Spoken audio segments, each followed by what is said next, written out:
শুরু হয়ে গেল বেঙ্গল সুপার লিগ। গোল 2 নম্বর গোলটি দিয়ে দেয়।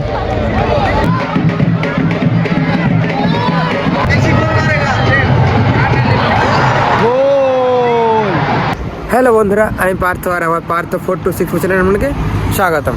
তো আজকে দিনটা স্পেশাল কারণ আমি যাচ্ছি কল্যাণী স্টেডিয়াম। তো চলুন দেখে নেওয়া যাক আজকে ভিডিওটি। তো এখন আমি আলামিন দাদার সাথে যাব, ওরা দুর্গাপুরে নামবে, তারপর কি একাই চললাম।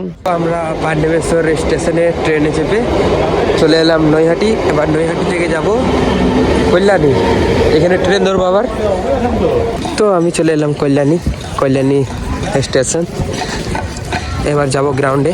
আমরা এখানে চলে এসেছি এই হোটেলটাতে। তো এই হোটেলে আমিল নাইম দ্বারা আছে, তো ওদের কাছে এখন টিকিট নেব। তো এখানে দেখছি আমিলদা বসে আছে।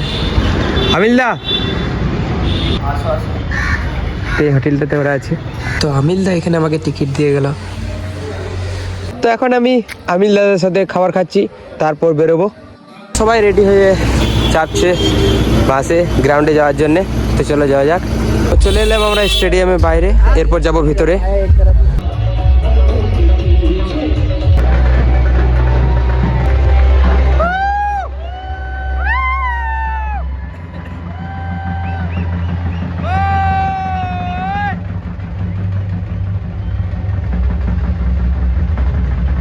তো শুরু হয়ে গেল বেঙ্গল সুপার লিগ। দেখা যাক কোন টিম জিতে।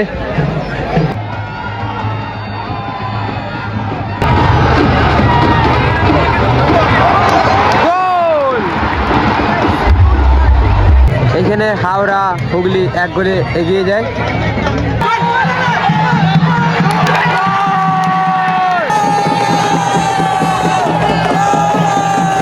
এখানে গোল পরিশোধ করে দেয় যে HR রয়্যাল সিটি। প্রথমার্ধের খেলা শেষ, স্কোর 1-1। তো শুরু হয়ে গেল দ্বিতীয় হাফ। দেখা যাক আরো গোল দেখতে পাই কি পাই না আমরা। এখানে দেখা যাক কি হয়েছে। খুব বড় ইনজুরি হয়েছে মনে হচ্ছে। এখানে 2 নম্বর গোলটি দিয়ে দেয় হাওড়া হুগলি টিম।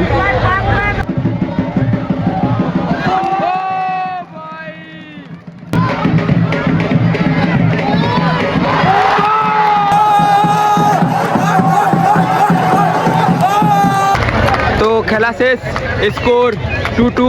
এখানে 2-2 গোল হওয়া কারণ আরও টাইমের খেলা হবে। তো এখানে 15 মিনিটে খেলা শেষ, আরও 15 মিনিট আছে। ভালো হয়ে গেল দ্বিতীয় হাফ। দেখা যাক, গোল দেখতে পাই না, ট্রেনটি শুট আউটে যায়। গোল 3 গোল দিয়ে জয়লাভ করলো হাওড়া হুগলি।